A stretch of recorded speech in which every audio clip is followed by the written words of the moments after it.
Aujourd'hui, et pour une fois, on va s'intéresser à un parti qui ne présentera aucun candidat, ni à la primaire socialiste, ni à la présidentielle. Un parti qui a marqué la vie politique française, un parti unique, sans mauvais jeu de mots, puisqu'il s'agit du Parti communiste. Robert Hue, bonjour. Bonjour. C'est lui qui va nous intéresser, et pas seulement parce qu'il a une tête rigolote. Nous sommes en 1995, c'est la fin du règne de François Mitterrand, et c'est surtout la fin du Parti communiste tel que nos parents et grands-parents l'avaient connu. Vous noterez que 1995, c'est la première élection présidentielle française depuis l'effondrement de l'Union soviétique. Le Parti communiste a-t-il tellement changé ? Oui, et il va continuer à le faire, c'est une nécessité. C'est une nécessité en tout cas pour Robert Hue qui a entrepris de moderniser son vieux parti. Par exemple, maintenant on ne peut plus dire que le bilan de l'URSS est globalement positif. Vu la gueule des rapports de force internationaux, on ne peut plus non plus projeter une socialisation générale de la production et l'expropriation de tous ces salauds de capitalistes qui nous bouffent la plus-value sur le dos. Il faut tenir compte de ce qui bouge, de ce qui se modifie. Et puis, la réalité n'est plus celle d'il y a 10 ans ou 20 ans. Le communisme n'est donc plus un projet politique viable, y compris d'abord pour les communistes eux-mêmes. Heureusement, les socialistes ne croient plus au socialisme non plus, donc ils vont bien finir par se retrouver. Un peu plus tard, ce sera la gauche plurielle. Mais tout ça, c'est grâce au travail effectué entre autres par Robert Hue à partir de 1994. C'est lui qui amorcera cette mutation du Parti communiste, et il s'en expliquera même dans un bouquin intelligemment titré « Communisme, la mutation ».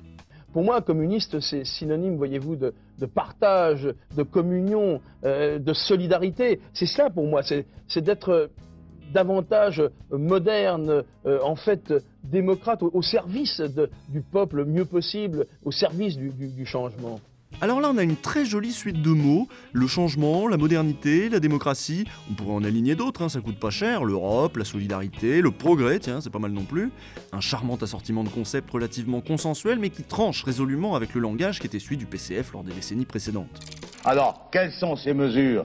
S'attaquer à la fois au profit, au gâchis et à la domination du capital. Rapidement, quelques exemples. Impôt sur la fortune, impôt sur le capital. Marchais n'était pas le seul à parler si crûment. Duclos, avant lui, maniait le même vocabulaire. Un vocabulaire de lutte, un vocabulaire marxiste. Sur les 10 candidats, il y en a un seul qui a prononcé le mot profit, c'est moi. Profit, c'est devenu maintenant un mot tabou. Et ça deviendra plus tard un mot tabou pour Robert Hue également. En 95, celui-ci ne parlera plus de capitalisme, de lutte des classes ou d'exploitation, mais de modernité et de nouveauté, comme tous les autres partis. Il ne faut pas que la gauche recommence les mêmes erreurs, il faut construire du nouveau, il faut une alternative progressiste pour notre pays.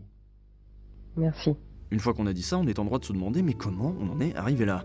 Les causes sont évidemment nombreuses, mais une des plus intéressantes est simplement sociologique. Les cadres et les militants du parti ont changé.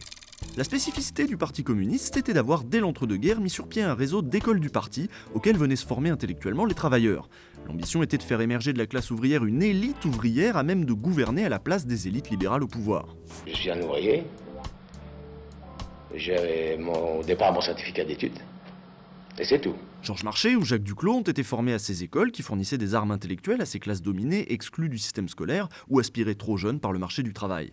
Et c'était ça la culture du Parti communiste. La classe ouvrière, puisqu'elle était le moteur de l'histoire, devait se doter de cadres compétents et combatifs issus de ses rangs afin d'être en mesure de gagner ses propres batailles comme l'avait fait à la Libération Ambroise Croizat, dont on reparle aujourd'hui. Ambroise Croizat, cet ouvrier devenu ministre et à qui on doit la sécurité sociale. Et toi, tu es le maire ici. Et oui, je suis le maire depuis 1952. Et je suis membre du Parti communiste depuis 1932. Voilà. Sauf qu'au fil des années, et à mesure que le parti prenait des mairies et des postes, le profil des cadres changeait. Les révolutionnaires étaient devenus des gestionnaires, les fonctionnaires territoriaux avaient remplacé les ouvriers, et les profs avaient remplacé les militants syndicaux, au point même de submerger les clips de campagne de 1995, qui se retrouvent pleins à craquer de profs. La grosse différence entre avant et après, c'est que la fierté ouvrière qui animait jadis les militants communistes a progressivement été remplacée par un misérabilisme compassionnel qui allait cette fois-ci des classes moyennes vers des classes dominées, de moins en moins syndiquées et organisées.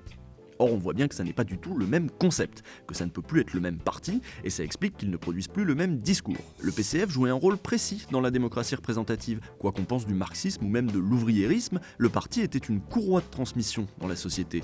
Une machine à envoyer des ouvriers à l'Assemblée nationale, quand tous les autres partis n'envoyaient que des avocats, des médecins, des patrons et des hauts fonctionnaires.